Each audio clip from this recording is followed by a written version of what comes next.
Alright guys, we're going to do a real quick video here on fitting a piston to a cylinder, saying what your piston cylinder wall clearance is, and also how to assemble an aftermarket rod. These are manly rods, diamond pistons, and assembling all that and putting them into an engine. First thing we need to do is make sure that our cylinder bore, this right here, is very clean. You want it as clean as possible. So we're going to turn our cylinder up here. Notice these pistons are numbered. I've already checked the piston to cylinder wall clearance on this engine.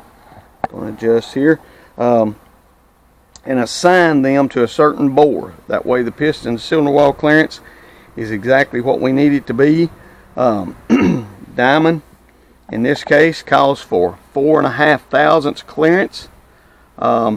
Measured at 90 degrees to the pin to the hole. We'll get to that in a minute, but I have got them fitted, but I'm going to show you guys how to do it. First thing we need to do is get you some white paper towels. You can use these blue ones, but what I've found is when the blue ones get wet, they turn dark and you can't hardly tell if there's dirt on them or not. I like to fold them up like this, that way I can get more sides. This will probably come out really clean because I made the mistake of cleaning them previously. Wasn't thinking about doing this video, and so it's probably going to come out clean. Just get enough onto the paper towel to make a good soggy paper towel. Then what you want to do is go down through this bore and clean it top to bottom, all the way to the bottom, all the way to the top, all over it. And these will come out, if they're really, even if they come straight from the machine shop, they've been washed, they'll still come out black. Now this is clean. Like I say, I've already cleaned them, but if it wasn't, it would come out black, and you would keep turning this, keep soaking it. You fold it in and out. That's why I fold these, that way you can use all different size. But this is really clean. I've already cleaned it, so we're good to go there. I kind of wipe off the excess a little bit. Now since we're going to be putting a piston down in a bore, what I like to do, and I hope you can see this, is right here, maybe you can see my finger, my rod journal is all the way at the bottom. You can turn it to where it is at the top like that, and you can do it both ways, but when you go to turn it to put the rod cap on it to where you can get to it to get the bolts in it, a lot of times you'll spin the bearing right out of it. So it's a little bit easier for me is I turn it to where it is down in the cylinder, center of the cylinder, just like that, and that way when we drop it in, we are good. Alright, so we've cleaned our cylinder. Guys, sometimes I have spent as long as 30 minutes just cleaning cylinder bores after they've came from the machine shop and been in a big washing machine that cleans them, and I still spend almost 30 minutes cleaning these bores. So cleanliness is next to godliness. I know I'm not in exactly a scientific lab here, but I try to keep it as clean as I can. Alright, we've got our cylinder bore clean. The next thing that we're going to have to do is to measure our piston.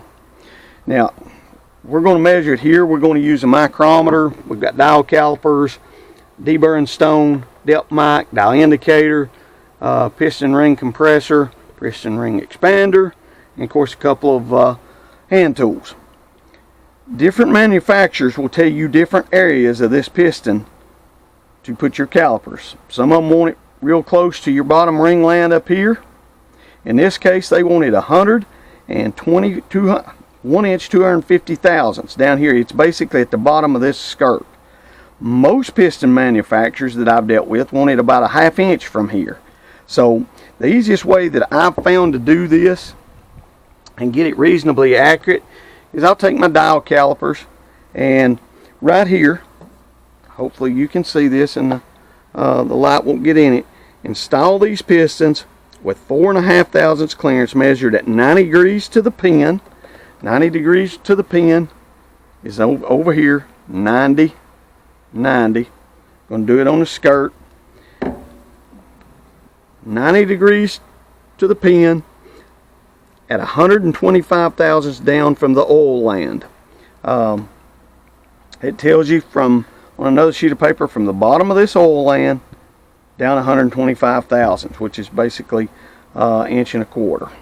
So we're going to do that. We're going to go 1 inch, 250 thousandths. My little wheel broke off many moons ago, so I'll get this as close as I can. Right there we go. Well, we had it, and it moved on me.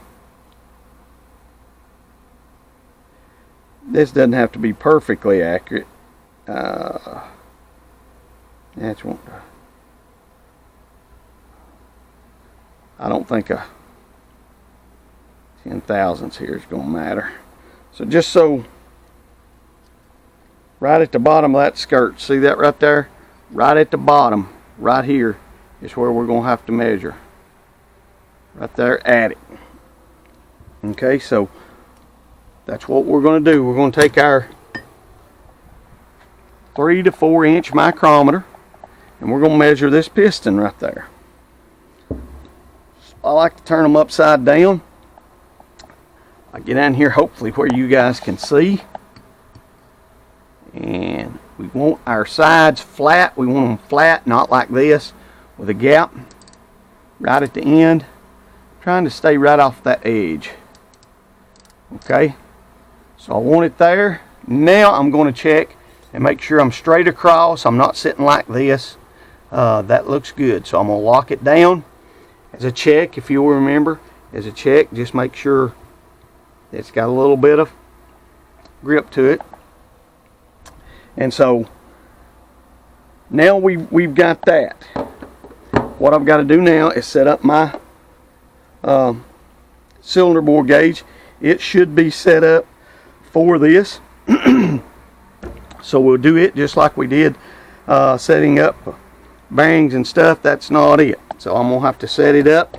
Not hard to do. This will be another lesson for you. Cylinder bores on this is 3.572. I make notes of all the different bores that I've got. 3.550 is real close to what we are going to do. So it says here we need a 3.4 inch adapter. That will be that. And we need a 10 thousandths adapter, which is on here now, and a 5 thousandths. Guys, you got to be careful. This 5 thousandths is very, very thin, very small. So be very careful with those. If you lose those, I don't know where you'd get one. This cylinder bore gauge is probably about 25 years old now. Works very good. So I'm going to take that off. This is my 50 thousandths spacer. This is my 20. And we're going to put those on that, right like that. Goes in there. Now there's different ones of these. Some of your more high dollar ones got 3 little legs set up a little bit different.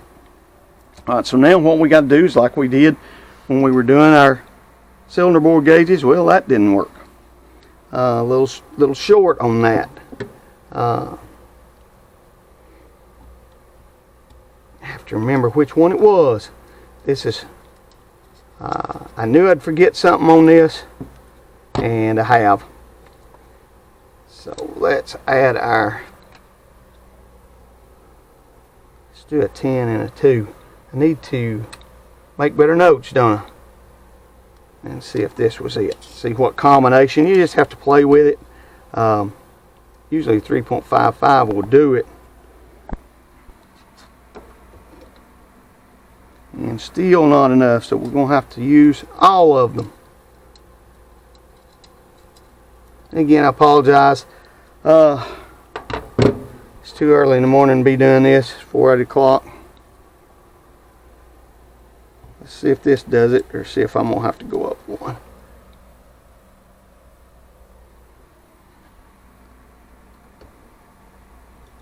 Now we're here. So we're watching our gauge there.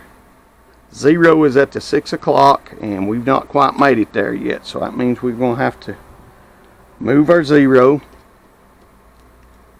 And hopefully I can get this to where you guys can see it and watch what I'm doing at the same time. Let me get it there. Went over just a little. So I'm going to move it just a little bit.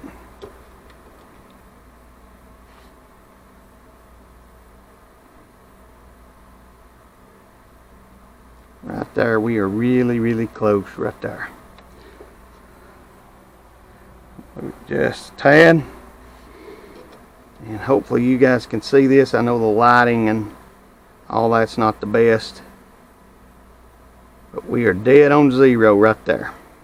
So let's see what kind of clearance we've got. We'll put our micrometer back, and now remember, our needle will come up and stop and go back down, and the point that it stops is going to be our reading.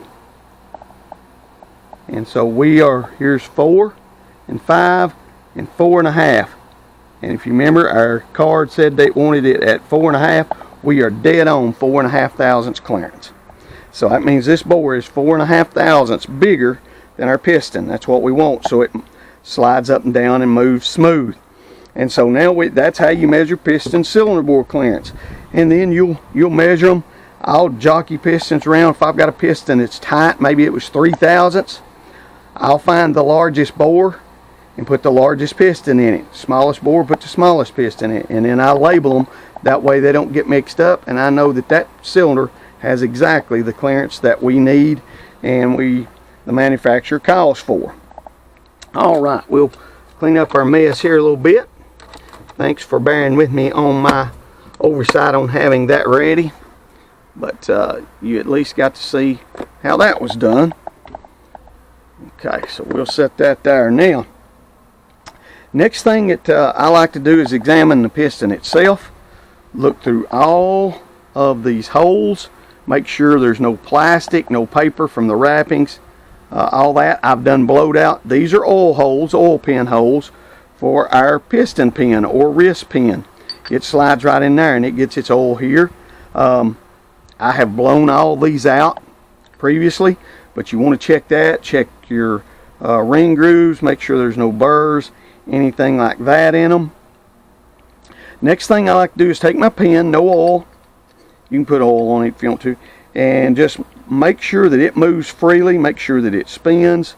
No problems there. I do the same thing with the small end of the rod. I'll put it in the rod. Make sure it's smooth, make sure it turns easy, no burrs. Should be good on that. Next thing that we can do is get our spiral locks ready. Now these are a little tricky, and you'll watch me struggle here a little bit and laugh and whatever. You want to stretch these out. Now you don't want to stretch them way out. You know, you just want to stretch them out just a little bit.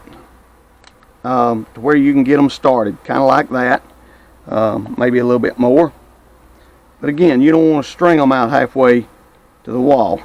So we're going to pull these out. It takes 2 per side. Some pistons just go 1 per side. These have 2 per side, and you'll see what I'm talking about here in a minute. So we're going to get these stretched out a little bit. Like I say, I will struggle with these. That's just sort of the nature of the beast. A lot of people hate those things because they are aggravating. Other pistons will use a small round wire clip, half moon clip, instead of these. Some people like them. I personally kind of like these a little better. Now we've got them stretched out. There's different ways of doing this. This is my way. You'll notice on this piston we've got an F right there. I hope you can see that for front. Front is that way. The way that I've done all these, I find the front, and then I'll take my piston pin, just kind of using it as a brace is all I'm going to do. There's a groove right there. There's a groove all the way around here, and that groove is where these rings are going to sit. So what I like to do is start one of my my rings, and like I say, this is very tricky to do. It's kind of aggravating, but we're going to do our best. Yeah, before I use that as a brace, let me stretch this out just a little bit. Put it in the groove.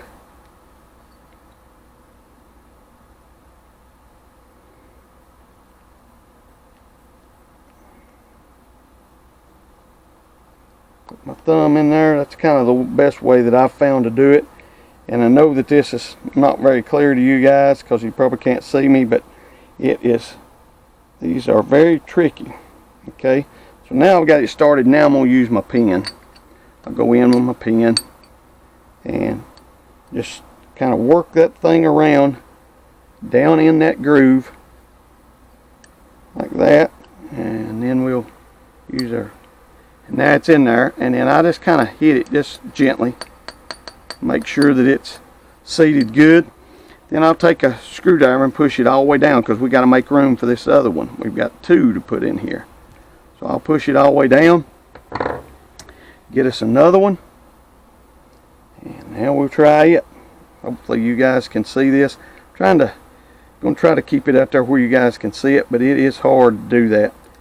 And so this one seems to be going to cooperate a little bit. And try to get it down in there.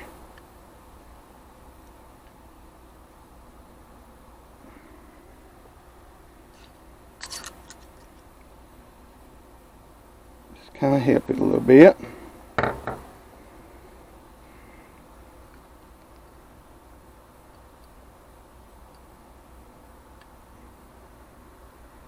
And we about got her. Again, I'm sorry that wasn't very clear. Again, I just kind of tap it a little bit. Now, main thing, make sure that rings, both of them, are in that groove. You press down, make sure they're all the way, this way, that way, all 4 corners. And there we go. We got one side. Now we've got to mount it to the rod. Going to go ahead.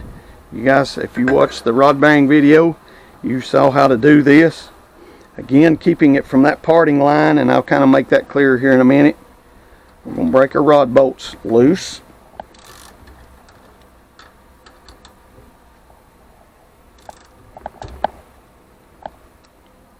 So we'll go ahead and yank these bolts out.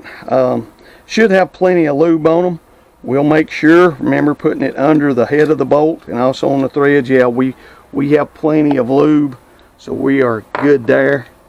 Obviously, that's the only thing about these, they get you dirty. It makes your engine and hands look like they're filthy when really they're not. So we'll go ahead and break this apart. Staying off the parting line, I'll try to show you what the parting line is here in just a second. Alright, if you see that crack right there? That's the parting line. That's where this rod cap meets the connecting rod.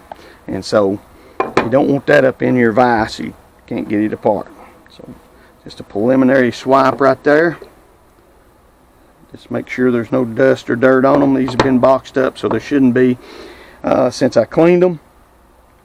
Now, the way I've been assembling this engine, just personal preference, if you look on this rod right here, there is a bevel. I'm hoping you guys can see that bevel right there. Here's your bearing. There's a bevel. If you turn it over, this bevel is exactly the same as that bevel. These modulars are kind of unique in that I can face that rod this way, or I can turn it and face it that way. It doesn't matter because I've got the bevel on both sides. Your older engines, your small block Fords, Chevrolets, big block Chryslers, big block Ford and Chevrolets, they'll have a wide bevel like this, and then when you flip it over, it will be almost even with your bearing. That bevel has to ride towards the crank. It has to go towards the crank, and I'll try to explain that just a little bit better.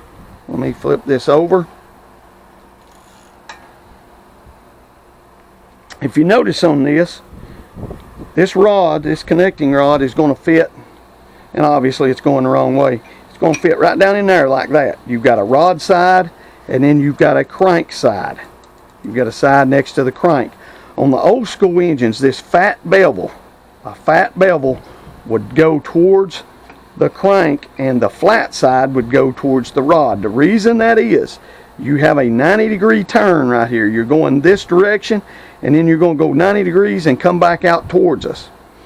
That bevel gives us clearance so that this rod doesn't grab a hold of that crank and lock up. If it does that, you've got catastrophic failure. The flat side, you've got a rod over here, they're just sitting flat like that, so it doesn't matter. We don't need a bevel, they're sitting square. This has got a 90-degree turn, we need a fat bevel. These rods can be turned either way. The modular engines on every rod that I've dealt with can be turned either way, doesn't matter. But on the old school engines, you need to make sure that if you get that wrong, you'll be building it again. You'll be getting some engine building experience because you'll be doing it twice. Alright, so we've got that. The way I've been doing them, except for the one I forgot and turned it the wrong way, is I've been turning the manly towards the front. It's just something that I've been doing. It helps me to know my tang to tang. Remember that? Tang to tang. Tang to tang. That's going made up like that. Kind of keeps them on the same side, and I can look at a glance and know if I've got that on right, know if I've got my rod cap on right, because these are marked. Yeah, I doubt you can see that, but there is a number 8 right there. A lot of times I'll take a permanent marker and mark a 8 on that side. Just whatever you want to do. Hopefully you can see that 8. I don't know if you guys can or not. There's an 8 right there and an 8 on the cap. Alright, so what we're going to do now, we're going to mate our piston and our rod. We're going to get us a little bit of oil. Don't want to put this in dry. It's got a little bit of lubricant on it, but we want a lot of lubricant on it. So we're going to get us some oil. Front side is right there. Manly's going towards the front. So I'm going to start this, and then hopefully I can raise this up and you guys can see. Okay, alright. So now we got that, I am looking right in here. I'm going to line that rod up with my piston pin, and there we go. So we'll wipe off our excess oil. Making sure I did that right, front and manly. Like I say, that's just something I do. That's not a prerequisite. That's not something that has to be required. So now we're ready to put in 2 more circlips. So we'll start that again. Hopefully I can get them in a bit easier than I did the last time. Hands are oily and it's hard to do this sometimes. That's why some guys don't like them, because they are a little bit frustrating. Once you get them started, they go fairly easy, but it's like getting them started. So again, making sure that all of it is in the groove, and we're making room for our next one. Stretch it out just a little bit more.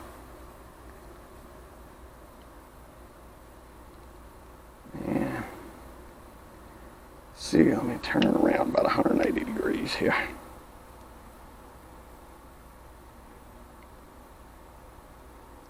And some of you out there, as you get experience, will find a different way to do it, and that's fantastic, because my way is certainly not the only way.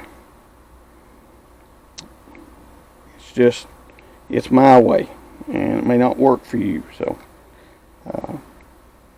you'll find ways that works for you that may not work for anybody else. I heard that snap in, but I don't trust it. We're going to do a visual, make sure that everything is in. Make sure your piston moves freely. That moves freely.